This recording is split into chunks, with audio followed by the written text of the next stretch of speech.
नमस्कार दोस्तों। चुनाव आयोग के बचाव में नरेंद्र मोदी ने भारत के आईएएस एसोसिएशन को उतार दिया, आईएएस फर्टिनिटी को उतार दिया और विपक्ष के उपराष्ट्रपति के उम्मीदवार के खिलाफ अमित शाह ने नक्सली होने का टैग लगा दिया। उन्होंने उन्हें नक्सली बता दिया और प्रधानमंत्री नरेंद्र मोदी बिहार के लोगों को घुसपैठिया बता दिया और उन्हें घुसपैठियों को खत्म करने वाला बता दिया। अब आप समझिए, जब इस तरह का हो रहा हो तो आप कहेंगे और क्या हो रहा। और बीजेपी ने राहुल गांधी, तेजस्वी यादव की सारी मेहनत को खत्म करने के लिए अपनी बी टीम को पूरी ताकत दे दी और आम आदमी पार्टी सभी सीटों पे लड़ने के नाम पे यात्रा निकालने पहुंच गई। जन सुराज पार्टी को भी डायरेक्शन मिल गए। अब आप कहेंगे और क्या हो गया। और यह हो गया कि अब राहुल गांधी का हमला और विपक्ष का हमला मोदी और मोदी सरकार पर कसकर होने लगा है और चुनाव आयोग, उसके अफसरान कटघरे में खड़े। यही राहुल गांधी की बड़ी सफलता है। जी हां, क्योंकि ये सब कुछ हो रहा था लेकिन कोई बोल नहीं पा रहा। लोग बोलते थे तो दब के बोलते थे। राहुल गांधी ने बोला तो आज उसका नतीजा है कि सुप्रीम कोर्ट ने भी नरेंद्र मोदी के चुनाव आयोग के मुंह पर तमाचा जड़ा है और उसने वही आदेश दे दिया जो विपक्ष चाहता था। और अब आधार कार्ड को अनिवार्य रूप से मानना होगा चुनाव आयोग को। यही नहीं, राहुल गांधी ने जो स्ट्रीट डॉग्स के लिए कहा था कि सुप्रीम कोर्ट को ऐसा फैसला नहीं देना चाहिए, तो सुप्रीम कोर्ट ने अब अपने फैसले को पलट दिया और आदेश दिया कि सभी कुत्तों को उनकी नसबंदी की जाए, उनका टीकाकरण किया जाए और यदि वो पागल नहीं है, वो हमलावर नहीं है, तो उन्हें उन्हीं के स्थान पर छोड़ दिया जाए। उनके खाने के लिए अब सड़क पर कहीं भी कोई चीज न डाल सके। हर जगह नगर निगम उनके लिए एक खाने के लिए एक जगह बनाए जहां लोग जाकर के डालें, जिससे कि अराजकता ना फैले। यही तो राहुल गांधी ने कहा। यानी अब वो सब कुछ होता दिख रहा है जो राहुल गांधी कहते थे। शायद यही वजह है कि बिहार पहुंच के नरेंद्र मोदी फ्लॉप हो गए और राहुल गांधी बिल्कुल छा गए। पूरी भाजपा, उनकी पूरी टीम, उनकी सरकार सब बौखलाए हुए। 8 महीने से जो पुल चल रहा था, उसी पुल का उद्घाटन करके नरेंद्र मोदी वाहवाही लेते नजर आते। गोदी मीडिया तो उनकी बजाता है, इसमें कहीं कोई कहने की जरूरत नहीं है। तो गोदी मीडिया उनकी धुन में नाच रहा है, नाचने दीजिए। लेकिन अब जनता राहुल गांधी के साथ डट के खड़ी हो गई। जी हां, डट के खड़ी हो गई और वह दिख रहा है। अब विदेश मंत्रालय ने भी, नरेंद्र मोदी के विदेश मंत्रालय ने यह मान लिया कि राहुल गांधी के ऊपर जो भाजपा के लोगों ने झूठे आरोप लगाए थे कि उन्होंने नरेंद्र मोदी के खिलाफ जो है उन्हें विदेशी फंडिंग होती है और यूएस एड का जो बताया था, तो वह अब विदेश मंत्रालय ने ही संसद में बताया, अपना जवाब दिया कि 1 रुपया भी भारत में यूएस एड का नहीं आया। यानी जिस पैसे को वो कह रहे थे कि राहुल गांधी को, कांग्रेस को मिला, 1 रुपया भी नहीं आया है। और अब यह नरेंद्र मोदी के विदेश मंत्रालय ने मान लिया है, यानी नरेंद्र मोदी के विदेश मंत्रालय ने भी मोदी और उनके भक्तों के मुंह पर तमाचा जड़ दिया है। चलिए यहीं से शुरू करते हैं। आपको याद होगा अभी से कुछ महीने पहले अचानक एक ये बिल्कुल चल रहा था, राहुल गांधी के ऊपर हमला बोला जा रहा था कि Rahul Gandhi, George Soros, USAID, ये वो जाने क्या। इस पर माकपा के सांसद ने सवाल पूछा था सरकार से, और उस सरकार ने उसका जवाब जो दाखिल किया विदेश मंत्रालय ने, उसने कहा हमने अमेरिका से और सबसे चेक किया रिकॉर्ड में, और उसके बाद में इस निष्कर्ष पर पहुंचे हैं कि भारत में 1 रुपया या $1 भी यूएसएड का भारत नहीं आया और किसी को नहीं मिला। वो बगल में बांग्लादेश गया था, ना कि भारत आया। यानी राहुल गांधी को बदनाम करने के लिए जो नरेंद्र मोदी की आईटी सेल लगी हुई थी, नरेंद्र मोदी के मंत्री लगे हुए थे, वो सब के मुंह पर तमाचा खुद उन्हीं के विदेश मंत्रालय ने मार दिया। नरेंद्र मोदी भी विदेशी हाथ की बात करते थे, उनके भी तमाचा पड़ गया। पहली बात। दूसरा तमाचा सुप्रीम कोर्ट ने मार दिया। सुप्रीम कोर्ट ने में जब आज बहस हो रही थी, और सुप्रीम कोर्ट में बहस के दौरान जो निकल के आया उसमें बड़ा स्पष्ट आया, सुप्रीम कोर्ट के जो सीनियर जस्टिस है सूर्यकांत, उनकी पीठ ने सुनवाई के बाद में फैसला दे दिया कि अब आधार कार्ड अनिवार्य रूप से पहचान पत्र और निवास प्रमाण पत्र के रूप में स्वीकार किया जाएगा। यानी पहचान और निवास दोनों का प्रमाण होगा आधार कार्ड। इतनी बड़ी उपलब्धि हासिल की है, इसकी वजह राहुल गांधी है, क्योंकि इसकी लड़ाई उन्होंने शुरू करी। वो यदि नहीं कहते कि वोट चोर गद्दी छोड़ और वो सच सामने नहीं लाते तो शायद आज यह नहीं होता, यह याचिका दाखिल नहीं होती। बहरहाल अब इसके अलावा उसने तमाम पारदर्शिता बरतने के लिए भी कह दिया है, और किस तरह से पार्टियों के जो बीएलओ के साथ मिलकर काम करने और उन सबको लेबर कर भी उन्होंने जिम्मेदारियों का एहसास कराया। यही नहीं, हर चीज पारदर्शी होगी इसके लिए भी कहा।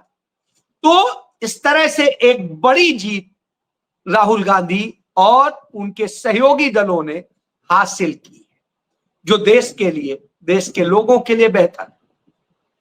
यह इसके अलावा तीसरा तमाचा मोदी सरकार को लगा है, जो कथित आवारा कुत्तों के नाम पर जिस तरीके से सुप्रीम कोर्ट से आदेश करवाया था, उस आदेश के मामले में राहुल गांधी ने, प्रियंका गांधी ने गुजारिश की थी सुप्रीम कोर्ट से कि आप अपने फैसले पर पुनर्विचार करें और इस तरह से पशुओं के हक को न छीने, क्योंकि वो भी ईश्वर ने सब के लिए धरती बनाई थी, कुछ लोगों के लिए नहीं।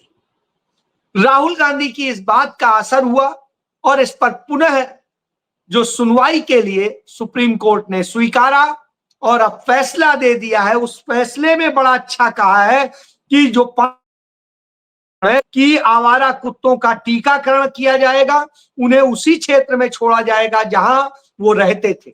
लेकिन यदि कुत्ते आवारा जो आक्रामक होंगे और रेबीज से ग्रस्त होंगे, यानी पागल और रेबीज से ग्रसित होंगे, तो उन्हें नहीं छोड़ा जाएगा। आवारा कुत्तों को सड़कों पर कोई खाना नहीं खिला सकेगा। इसके लिए नगर निगम को अपने यहां एक खाने का संबंधित जगह बनानी पड़ेगी कुत्तों के लिए, भोजन का सेंटर, और वहां पर बोर्ड लगाना होगा जिससे जो उन्हें खिलाना चाहता है वहां रखे। तीसरी चीज कि इस तरह से ढांचा तैयार किया जाएगा कि निर्धारित भोजन क्षेत्र में ही भोजन हो जिससे लोग परेशान ना हो, और नगर निकायों को विशेष रूप से नगर पालिका वार्ड में आवारा कुत्तों की आबादी और सघनता को ध्यान में रखते हुए भोजन क्षेत्र बनाने होंगे, यानी पर्याप्त व्यवस्था करनी होगी। बड़ा बेहतरीन फैसला आ गया। तो इस तरह से आज का दिन राहुल गांधी का रहा।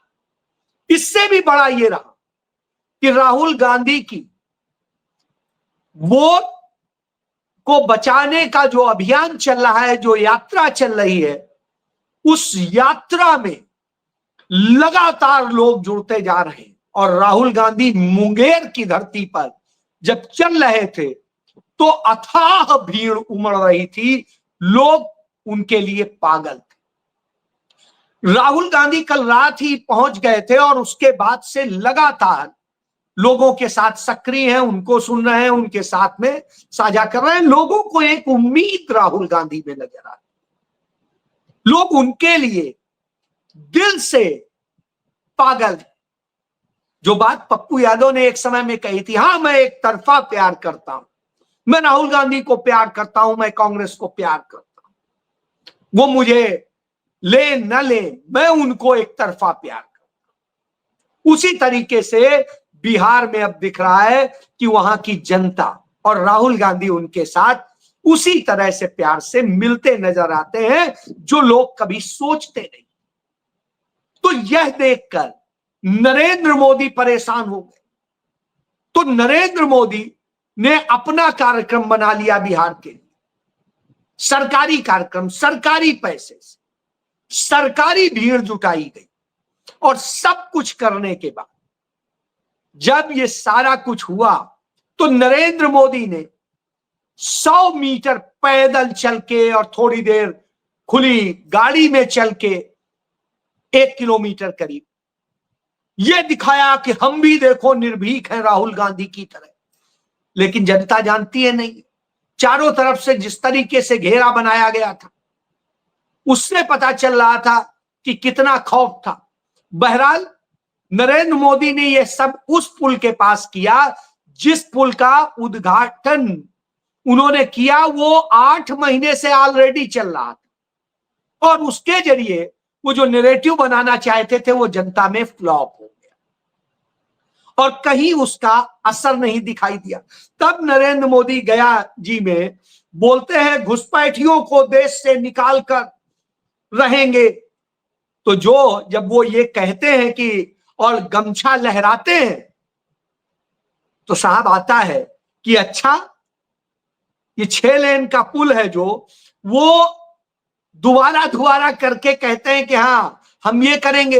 वो तो आपने वहां की जनता के लिए नहीं बनाया, जो कारपोरेट के लिए पेड रोड आपने बनाई है जिसमें भारी भरकम टोल लगता है, उसके लिए तो बनना ही था, बनाया नहीं।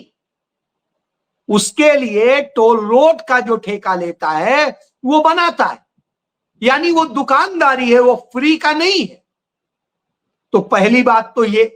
दूसरी बात, जो औटा सिमरिया ब्रिज है, ये ब्रिज 8 महीने से चल रहा है, तो आप किसका उद्घाटन कर रहे हैं? तो जनता अब इस पर सवाल कर रही है। और जब वो घुसपैठिए की बात करते हैं तो कांग्रेस पार्टी और उनके सहयोगी दलों ने प्रेस कॉन्फ्रेंस करके कह दिया कि साहब 11 साल से देश में भारत की सरकार नरेंद्र मोदी है, अमित शाह है, राजनाथ सिंह है और राज्य में पिछले 20 साल से अधिक समय से जो सरकार है वो नीतीश कुमार की है, यानी दोनों तरफ आप ही हैं। फिर बिहार में घुसपैठिए कैसे हो गए? और 11 साल से जो आपकी जिम्मेदारी है, इस दौरान ये घुसपैठिए क्यों आ गए? क्योंकि 2003 में भाजपा की ही सरकार थी देश में। उस वक्त जब यही मतदाताओं का पुनर्निरीक्षण हुआ था तब तो नहीं आया था ये बात, घुसपैठिया कोई नहीं था। उसके बाद जो दूसरा निरीक्षण हुआ उसमें भी एक भी घुसपैठिया नहीं आया, वो नरेंद्र मोदी के ही शासनकाल में हुआ, अभी जनवरी में जो कंप्लीट हुआ था। और उसके बाद अब आप कहते हैं घुसपैठिया, तो लेकिन चुनाव आयोग तो एक भी घुसपैठिया नहीं दिखा सका है, एक सिंगल घुसपैठिया। तो ये घुसपैठिया है कौन? क्या बिहार की जनता घुसपैठिया है? और यदि कोई घुसपैठिया है तो तत्काल आप लोगों को इस्तीफा देना चाहिए, शर्म महसूस करनी चाहिए कि आपके शासन काल में घुसपैठिए आ गए।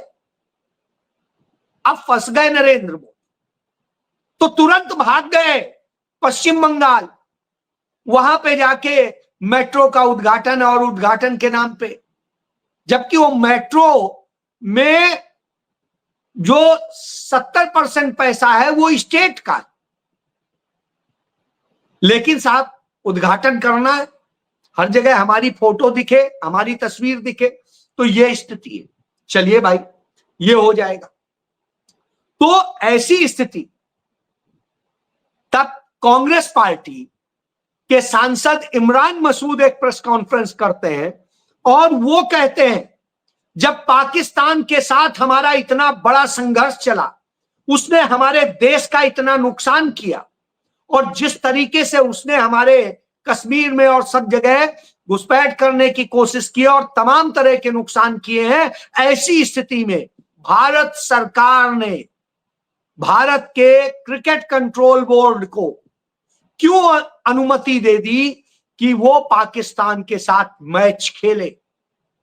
यह तो भारत में जितने लोग मरे हैं इन सारी घटनाओं में, शहीद हुए हैं, उन सबके जख्मों पर नमक है और इसको तत्काल रोका जाना चाहिए। लेकिन नरेंद्र मोदी है, अपने अमित शाह के बेटे का नुकसान कैसे होने दे? बीसीसीआई उसको गिफ्ट की जा चुकी है, तो अपने भतीजे का नुकसान नरेंद्र मोदी कैसे करवा सकते हैं? साहब, पाकिस्तान के साथ इतना प्यार है, यह भी दिखा दिया गया। तो कांग्रेस ने यहां पर भी इन्हें नंगा कर दिया। तब फ्रस्ट्रेटेड अमित शाह कहते हैं विपक्ष ने जो उपराष्ट्रपति पद का उम्मीदवार बताया है वो नक्सलवाद की मदद करने वाला है। वो सुप्रीम कोर्ट के जस्टिस थे, एक ईमानदार जस्टिस के रूप में उन्हें जाना जाता है, और उन्होंने हर फैसला उनका सदैव ईमानदारी का रहा। तब कहते हैं जब उन्होंने न्याय दिया था 2011 में, जो अन्याय किया था पुलिस ने, तो उसको लेके उन्होंने जो फैसला दिया था उसे आधार करके, और कहते हैं वो नक्सलवाद। तो जो इनकी आदत है, जब नहीं जीत पाते हैं तो किसी को अर्बन नक्सल, किसी को कुछ, यानी इस दशा में आ गए हैं, इस तरह से बदनाम करने की कोशिश कर रहे हैं। और जब ये कर रहे हो तो निश्चित रूप से शर्मनाक है कि उपराष्ट्रपति पद का एक उम्मीदवार है और आप कह रहे हैं नक्सलवाद का समर्थक है, मददगार है। तो साहब, आज तक आपने मुकदमा क्यों नहीं किया?